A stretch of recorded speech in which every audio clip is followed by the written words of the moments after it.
In the Big East, Uconn, we need more. 32 is not enough.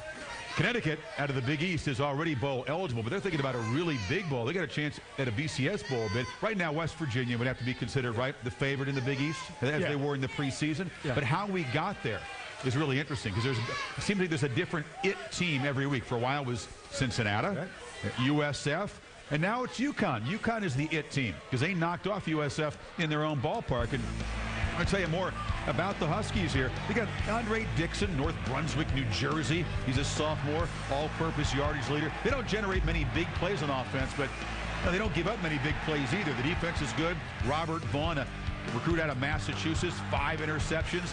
Rarely does a team get 20 yards against this defense. Lawrence Wilson, he's a freshman out of Tuscaloosa, Alabama. So they got to go up there to Stores.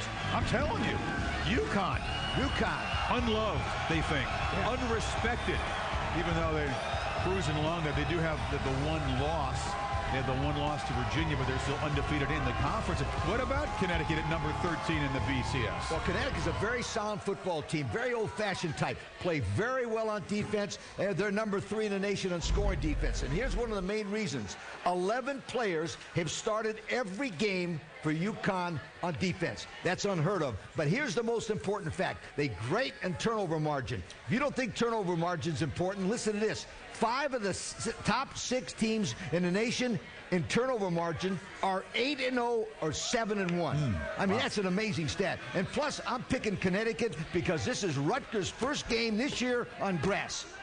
Oh, you know that? no, that's a good reason. I'm going with Connecticut. That is a very good one.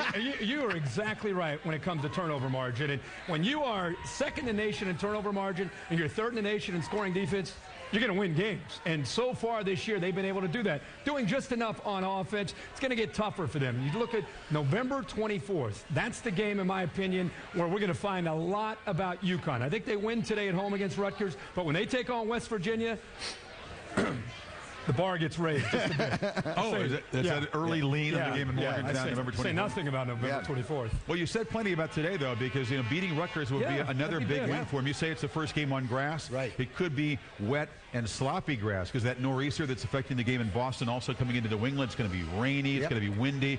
But they're doing it with turnovers. When you talk about plus 41 for points off turnovers compared to their opponents, that's 6 points a game difference just on the turnover exchange. That's a huge difference in today's college football. You guys are killing the whole theory that we don't like them. I mean, we just spent 6 minutes talking about Uconn football. That's more than the last 13 years I've been on the show.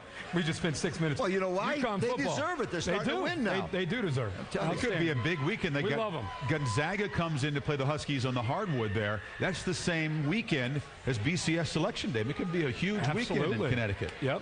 Bristol Eastern, how many players on Uconn? They're getting players. Don't worry.